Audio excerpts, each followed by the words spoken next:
Hey guys, and welcome back to Performance Driver Society.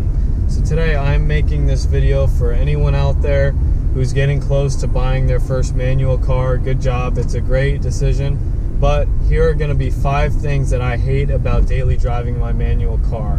Now, just like any good thing comes some bad things. I personally love the fact that I chose to get a manual car. I'm still happy with it every day, a year and a half later. And I think that you guys should too. But I'm just making this to warn you guys that there are some things that get a little bit annoying. So let's get into it. Alright, so starting off with number 1. This kind of has 2 different parts to it. And that's downshifting. First one is when I'm cruising in my car at a decent speed, I'm usually in 5th or 6th gear. Now, if I need to pass someone or if I need to just do a pull or whatever, I need to downshift probably at least till 4th or 3rd. Depends on how fast I'm going. My car will pick up decently in any gear. But let's say I'm going 50 miles an hour. If I need to pass someone, I'll probably need to downshift to 4th gear. Now, in an automatic, all you have to do is step on the accelerator. The car will downshift for you. Obviously, it's more involvement. That's why you get a manual, to downshift yourself, just like that. But after a while, it just gets annoying. You just kind of wish, I just wish I could put my foot down and I would just go. But you don't. Second part to that is just normal downshifting for when you're slowing down to a stoplight or a stop sign. Now, there are a few different ways to stop a manual vehicle. One that I admit I do sometimes when I feel lazy is just putting the car in neutral like I'm doing now and pressing the brake. That's the easiest way to go about it, but the correct way to do it is actual downshifting, either down to 2nd gear or all the way down to 1st gear, using engine braking. The reason why is it saves your brakes, also just the more involvement thing again. But doing it for so long, after a while, that gets pretty old as well. So number 1 is downshifting. It's a lot of fun when you do your rev matching and you're on the back roads, but after a while it gets a little bit annoying. So number 2 on the list is probably the most annoying part of driving manual, and that is traffic. Now, no matter where you are, if there's a crash or if there's construction, especially here in Florida, I feel like almost every road I go on, there's some sort of construction, you're gonna come into some traffic. Now, the worst is when it's literally you're inching up every minute, and the annoying part about it is going in and out of the clutch a million times. It wears out your leg a lot faster, and it's just really annoying. Also, for the beginners, driving in traffic increases your chances of stalling because, well, you're just starting and stopping the car over and over again, and that's the hardest part about driving manual. So I wouldn't recommend anyone trying to learn manual to go out on a really busy road where there might be some traffic. Go out to a parking lot or out to some back roads and learn that way. But number 2 is traffic. Alright, so number 3 is probably the scariest part of driving manual and learning, and still to this day will get me kind of on my nerves if someone pulls up right to my butt, and that is hill starts and just hills at red lights, or just hills in general. The thing with the manual is when your foot's in on the clutch, you're basically in neutral.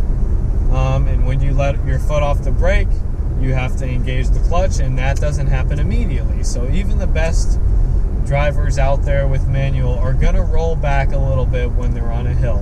When you're learning, this is the hardest thing to get to do, because when you start rolling back, at least for me, I would just kind of pop my foot off on the clutch when I was doing it, and it's hard to learn, but after a while it comes like second nature. But still to this day, when I'm on a really big hill, I do get kind of nervous, especially when someone's right on my butt, because I can get it started quickly, but you're still going to roll back a little bit. A good thing to remember for hill starts though is use your e-brake. That can be very helpful, especially when you're first learning to start.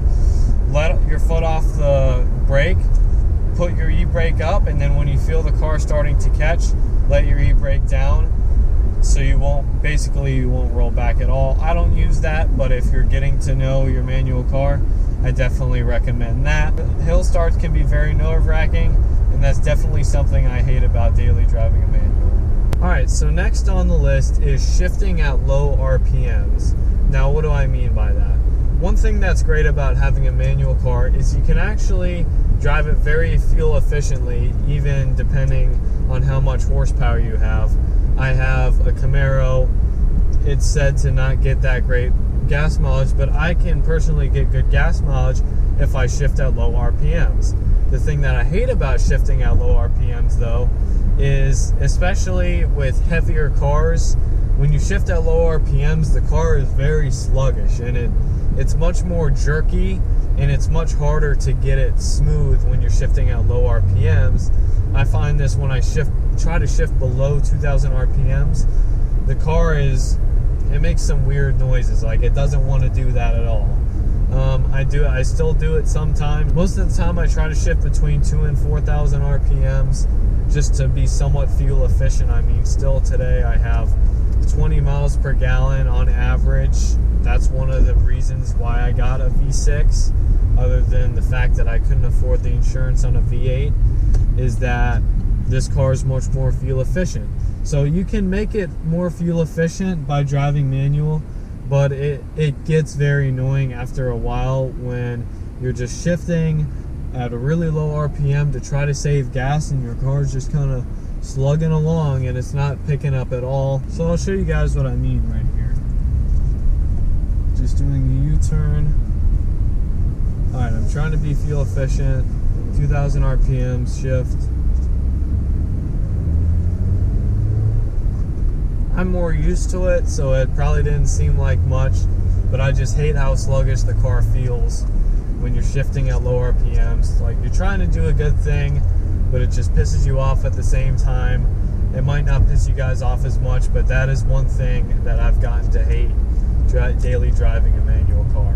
Alright guys, so for number 5, here I am just cruising in my automatic. Just one hand on the wheel, kicking back.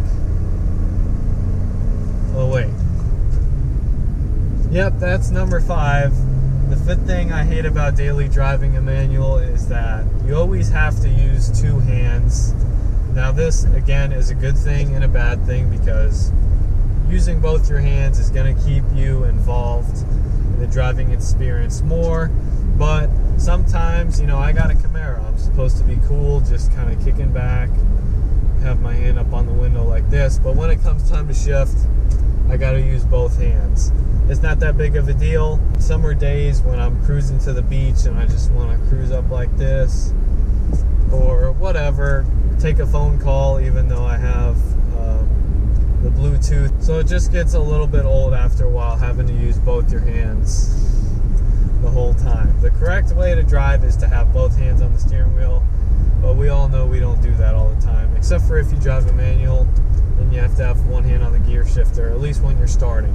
So that's the 5 things that I hate about daily driving a manual, or the 5 things that suck about driving a manual daily. I hope you guys enjoyed this video. I plan on making a video, 5 things I love about daily driving a manual. So if you guys want to see that, let me know down below. But as always guys, hope you enjoyed the video. Click the like button and subscribe. Leave a comment down below. We'll see you guys in the next video. Take care. Hey guys, hope you all enjoyed the video. Just a quick reminder to check out this app we've all been using called Garage Amino. All of us have personal profiles on there. It's like Facebook for car guys, completely free on the App Store. So check it out, and we hope to see you guys on there. Take care. See you next time.